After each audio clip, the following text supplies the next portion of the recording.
इधर देखो, यहां देखो, सब लोग सुनो। तो हरपाल नाम के एक भक्त थे भगवान के,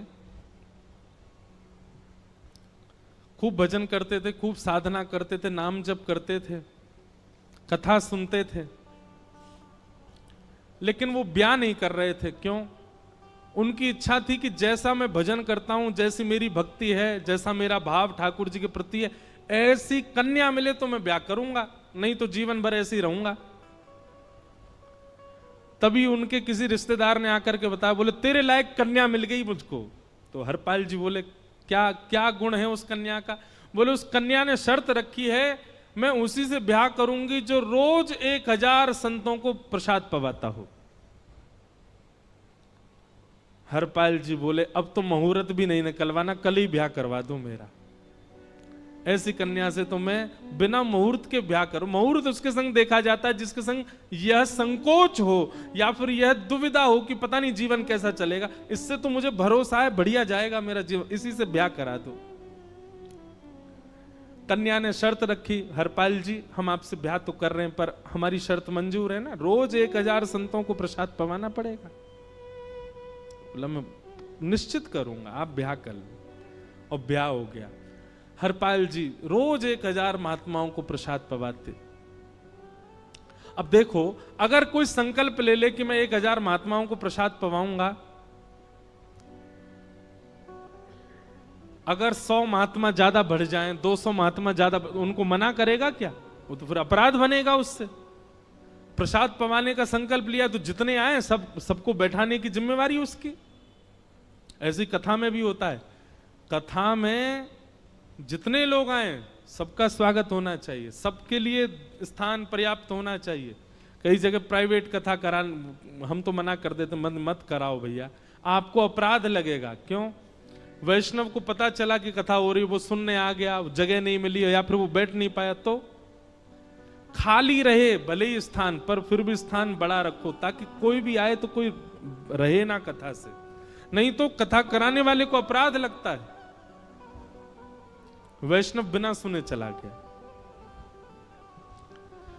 तो हरपाल जी ने नियम ले लिया, रोज 1000 महात्माओं को भोजन कराते। अब 1000 की जगह कभी कभी 1200 भी हो जाते, 1300 भी हो जाते, 1500 भी हो जाते।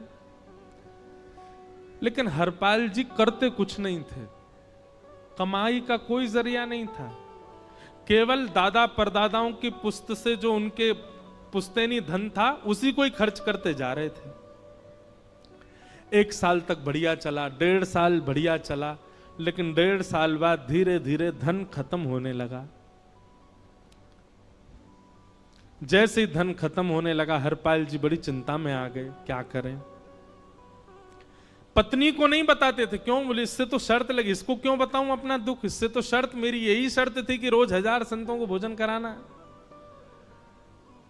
तो हरपाल जी ने बाहर जाते और दुकानदारों के यहां से जाकर के कर्जा लेने लगे। वो पुराने संपन्न थे तो किसी ने कर्जा देने से मना भी नहीं किया, सब देने लगे, बोले ले जा।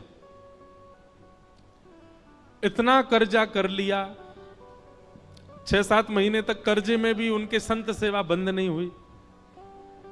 6-7 महीने बाद मांगने वालों ने मांगना शुरू किया, बोले हमारा दो, हमारा दो, हमारा दो। किसी का नहीं दे पाए तो पूरे नगर में ये हो गया कि भैया हरपाल जी अब पहले जैसी स्थिति में नहीं है, कर्जा इनको देना बंद करो, ये देते ही नहीं है पैसा लौटा करके।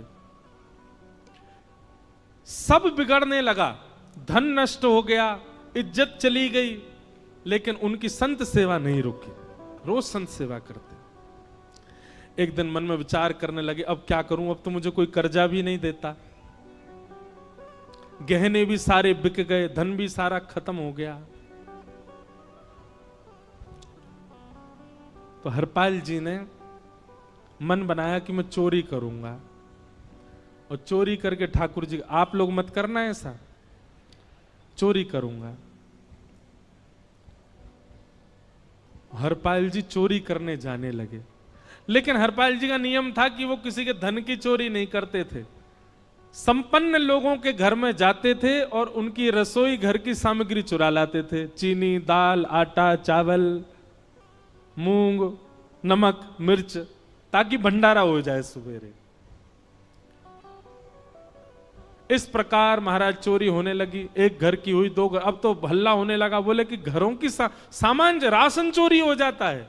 वो बड़ा विचित्र चोर है, धन नहीं चुराता है, राशन चुरा के भागता है। ऐसी चोरी होने लगी महाराज।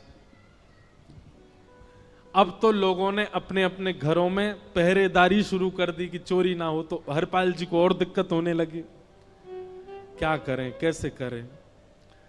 धीरे धीरे हरपाल जी इस स्थिति में आ गए कि अब संपन्न लोगों के यहां उन लोगों को ढूंढते जो ना कभी संत सेवा करते ना वैष्णव सेवा करते, और उन लोगों के यहां जाकर के थोड़ा बहुत धन चुरा लेते, स्वर्ण चुरा लेते। करना कुछ नहीं, अपना घर नहीं बनाते थे, बसाते थे, संत सेवा करते थे।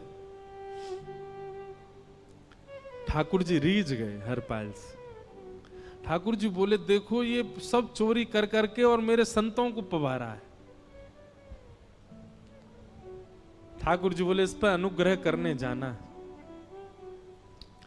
भगवान सिंहासन से उठ करके तैयार होने के लिए गए, और बढ़िया महाराज नकली सी मूछ लगा करके, ऊपर सिर पर पाग पहन करके, और थोड़ा पेट सा बाहर निकाल के, गले में खूब सारी जंजीर डाल के, हाथों की हर उंगली में अंगूठी पहन करके, सोने की जूतियां डाल करके, कौंधनी सोने की पहन करके, और एक बैंत समझते, वृद्ध लोग लेकर के चलते, बैंत, सोने का मड़ा हुआ बैंत लेकर के ठाकुर जी तैयार हो गए, एक सेठ जी बन गए।